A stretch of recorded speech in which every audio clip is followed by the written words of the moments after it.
giving it away for free, making it easy,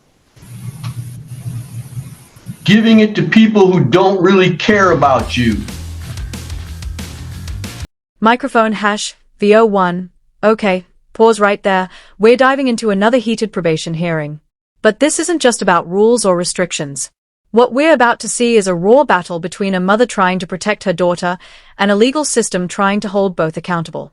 Watch how quickly this turns from discipline into heartbreak. But Victoria has been taking a turn as far as probation goes. She has not completed her school success or her probation success plan. She stated it is completed, but she missed art therapy last week, so she didn't turn it in. She also told me that she was going to go to or she was not going to go to a party. Well, he's absolutely right. This is the first time that this has ever happened with me finding out about my daughter drinking. Microphone hash VO2. You can literally hear the exhaustion in this mom's voice. This isn't a parent giving up, it's a parent caught between love and the law.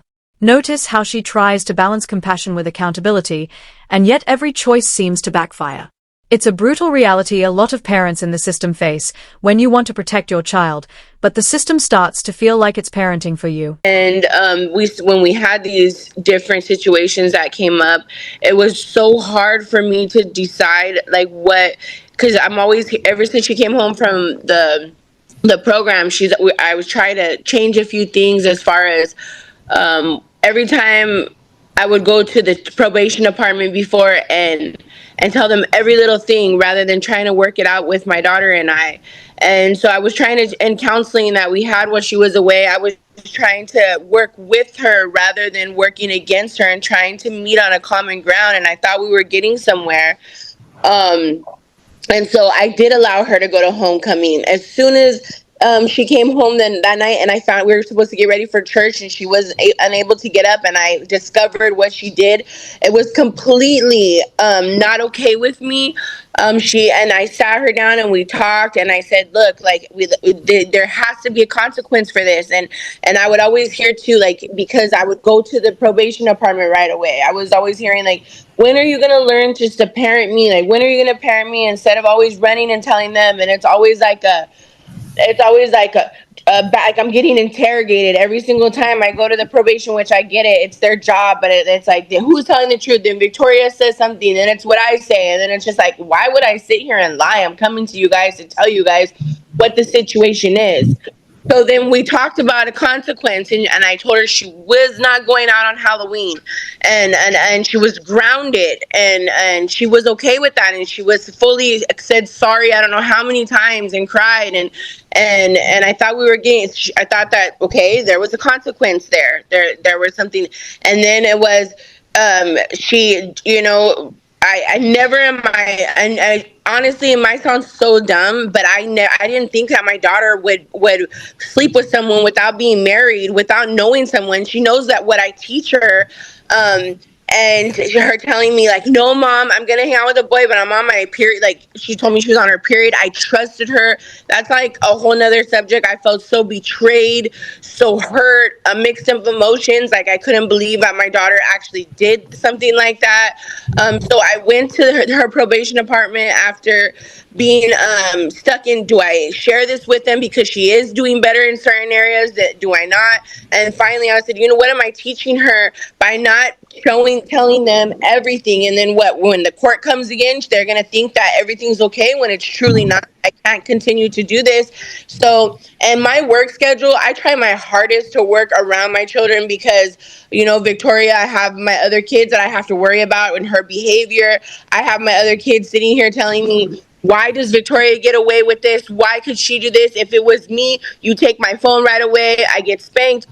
I can't take Victoria's phone. I call the probation. I ask them. They say, let's not get it from her. There's a lot of stuff that goes on. And so I just want you guys to know, and then she went to I got home from work on Halloween night. I had to work. I didn't get home till almost 11:30 at night. She still told me she was going to Taco Bell. She was gone not only 45 minutes. and then come to find out, she ended up stopping at that party. Just so you guys know, I stood on business. I completely and told her, and then I had Riley asking me, well, Victoria said you said this. Absolutely not. While Victoria is hearing me right now, I said, if you decide to go to a party, I will tell your probation officer, because I will not allow it. I told you, for the actions that you did and the choices that you made, you are not allowed to go anywhere or do anything. So that's where I stand with it. Again, I feel like I always have my hands tied as far as parenting her, because I have the probation. Like, I feel like I can't even parent my child. I pay her phone bill. I can't even take it away. And then every single time we're about to go in court, I was really thinking it was going to be today, so it could be more, I could, share more things with you, because every single time it's a court date, I have to get drilled on what to say and this and that. And it's just, I'm going to be completely honest. This is to help Victoria. This is not to damage her. And I thought it was helping her, until sometimes right now I just see that she just, likes to do whatever Victoria likes to do. And as far as her counselor goes, I have not got to talk to Jeanette, but there's some things that in the past, when I have said I didn't want my daughter going to McDonald's, and then she would say, why not give her a break? Why not let her cool down? And then come to find out, those specific times, my daughter was in a car with a gun with a grown man. Microphone hash VO3. Whoa, this moment changes everything. What started as a story about teenage defiance just escalated into something far darker and more dangerous. A grown man with a gun, underage kids, and total loss of control. From a legal perspective, this could have easily led to criminal charges, not just against the man, but also an investigation into supervision.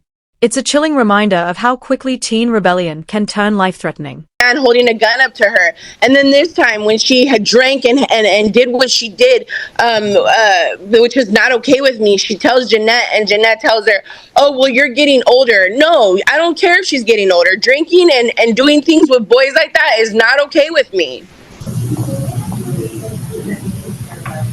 Thank you. I appreciate your honesty with us. And I'm going to do whatever I can to assist you in your parenting. So thank you very much for your thoughts. What do you mean that there was a grown man with a gun in a car with her?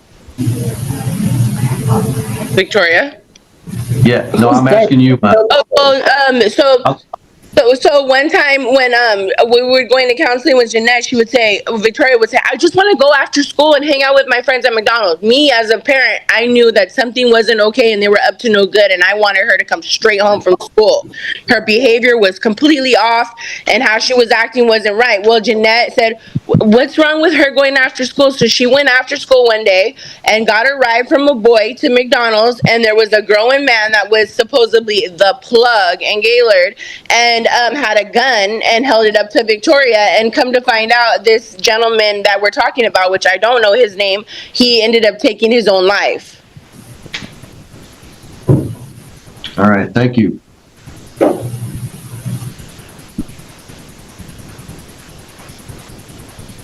Victoria, what do you have to say for yourself?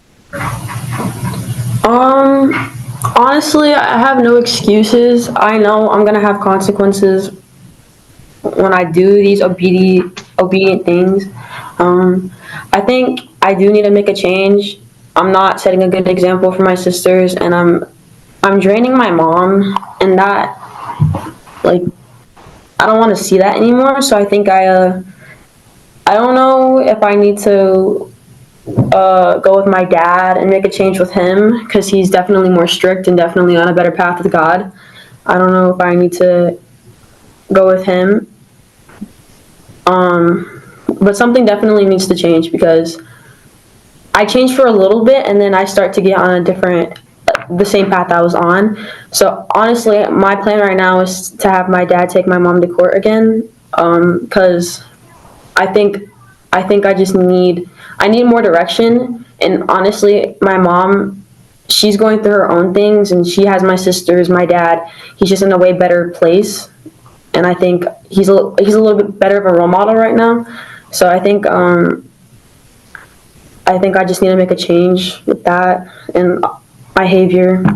So yeah. Anything else that you want to tell me? No. Well, I'm going to agree with you that something needs to change. I'm going to disagree in one respect, because what you told me you wanted to have changed was your living circumstances. The thing that needs to change is you. Why do you think that we sent you to the detention facility? Why do you think we put you into that program? Was it to change your mom? No, Your Honor. Was it to change your dad? No, Your Honor. The report. Microphone hash VO4. Now here's where the courtroom transforms. The judge steps into philosopher mode, turning this into a moral sermon about value, respect, and purity. But here's the deeper takeaway. This isn't just about religion or metaphor. It's about self-worth.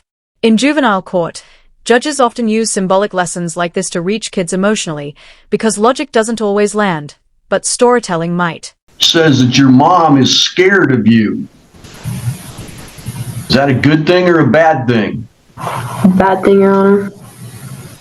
The report says that things at home are much worse than have been previously revealed. Is that a good thing or a bad thing? A bad thing, Your Honor. What good thing happens when you drink alcohol? Nothing. What good thing happens when a 15-year-old girl starts to have sex with other men? Nothing, Your Honor. Not a single thing. There isn't anything good about any of that.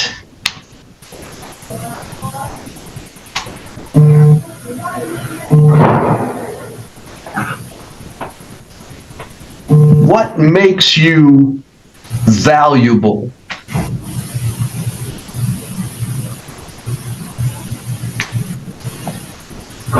That's a question I don't even know the answer to.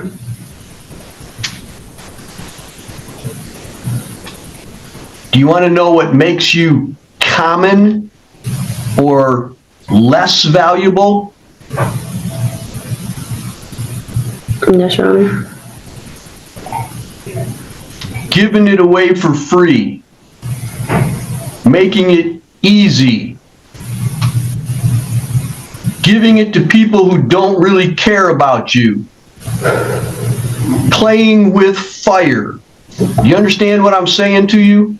Yes, Your Honor. Why would anybody want to treat you like a pearl of great price if you rolled around in the mud?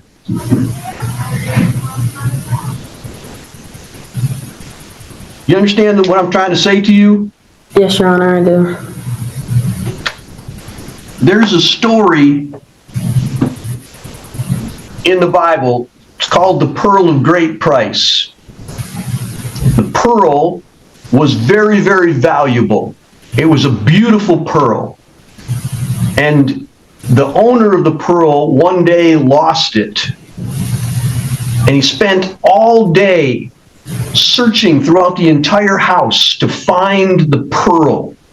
And when he found the pearl, finally, because it had fallen in a crack, when he found the pearl, he rejoiced and brought people to his house and said, "Come to my house and we're going to have a celebration because I found this pearl of great price." It was such a valuable thing that he spent all day looking for it. He wouldn't rest until he found it. What made that pearl such a valuable thing? Do you know? No. If everybody had a pearl just like it, would it be valuable? No, Your Honor. If he used it to play marbles with, would it be valuable? No, Your Honor. If he let everybody into his house to use it as they saw fit, would it be valuable? No. If he threw it in the sandbox and let the kids play with it, would it be valuable?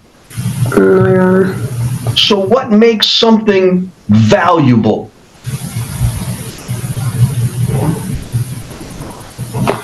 Something untouchable? It's rare, right? If it's rare, that is, it's not given to everybody. It's treated with respect. It's only used for its proper purpose.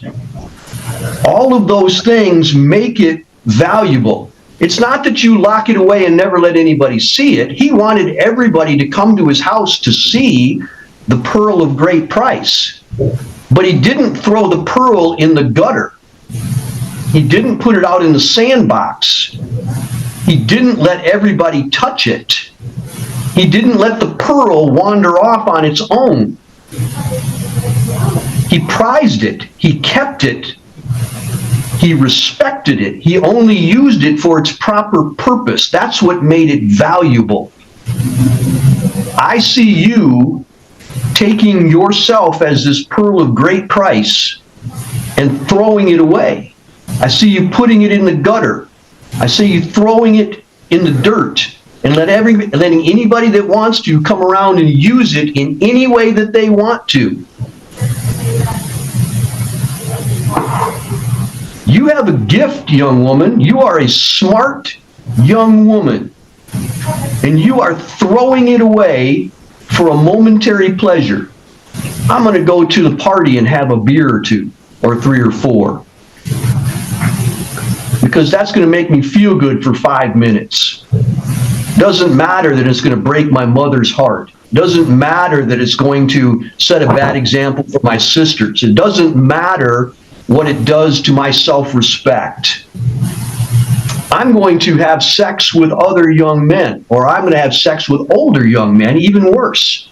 I'm going to throw away this pearl of great price and let everybody use me as common property.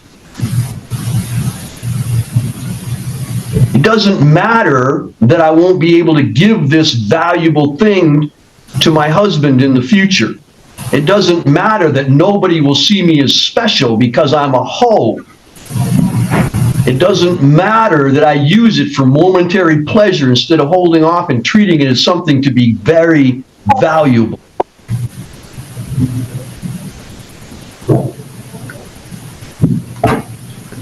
Tell me why I should leave you in your mother's house.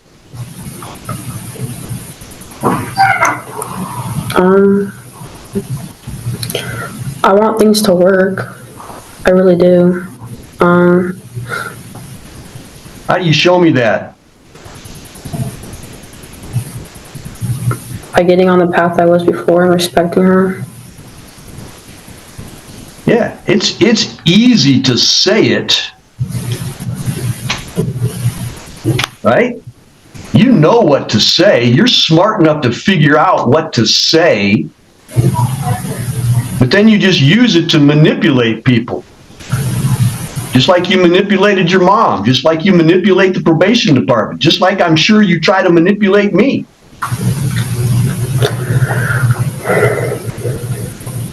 So how do you show me, and not just tell me, how do you show me that I should leave you at your mom's house?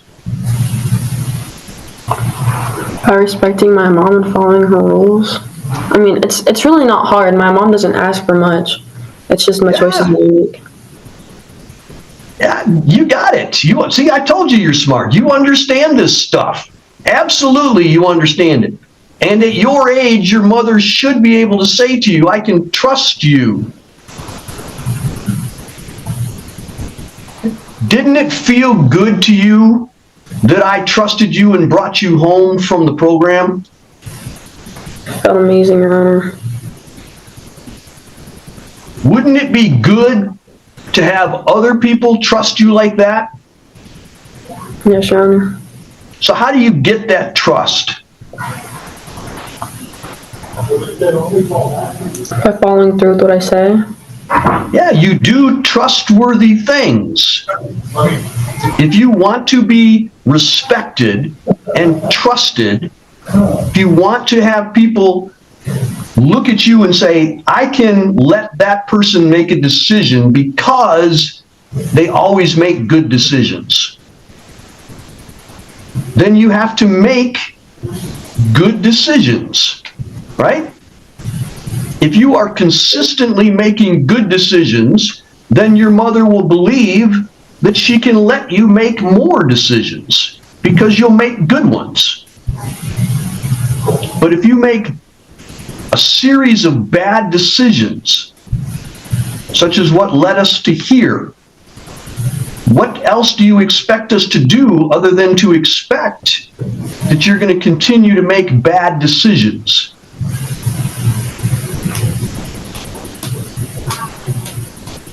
You brought up something about your dad. What is it about your dad that's going to change you?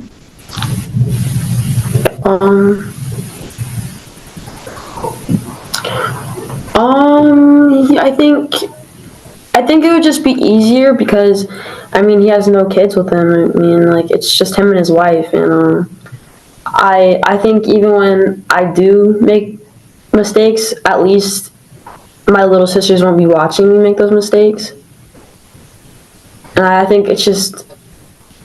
So you I also can get think away. just to start a new chapter with somebody or something or somewhere else.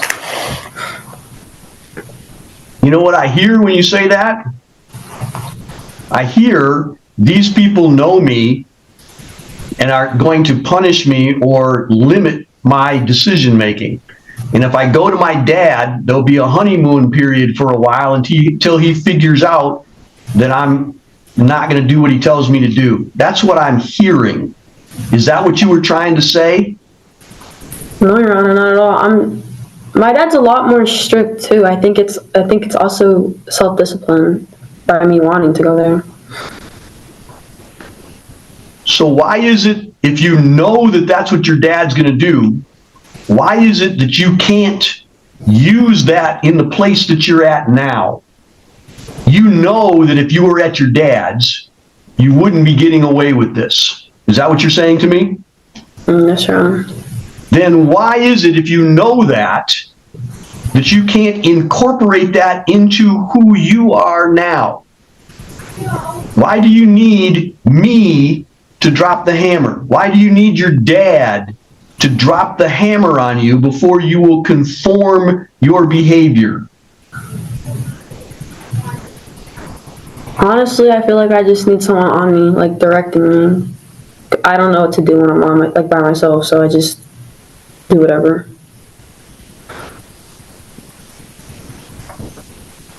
And that is part of growing up. To help us make good decisions, she will be on a curfew after deputy and turn it into the probation department. In addition to that, she must write a sincere apology letter to her mother. In my office, I believe she has.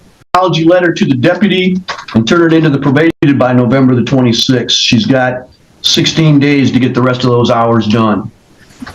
She must complete a sincere apology letter to the deputy and turn it into the probation department. In addition to that, she must write a sincere apology letter to her mother and turn it into the probation department by November 21st. She must complete a 500-word essay on the dangers of ingesting alcohol at a young age and turn it into the probation department by December the 11th. She must also complete a 500-word essay on the dangers of sexually transmitted diseases by young women. She must complete 40 hours of community service work and turn it into the probation department by January the 16th.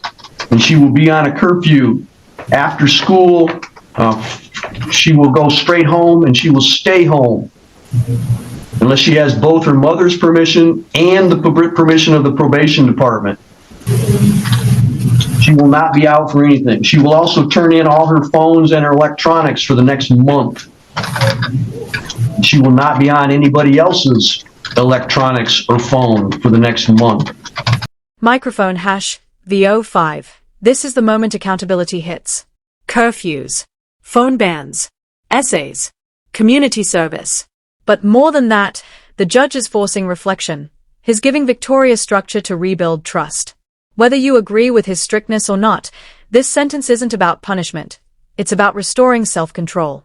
Sometimes, that's the only real rehabilitation that works. In True 6. Microphone #VO6. And just like that, we close with a message that hits deeper than any verdict. The court can order behavior, but it can't order growth. That choice has to come from within. The real question is, will she take this wake-up call and finally change, or will we see her back in this courtroom again?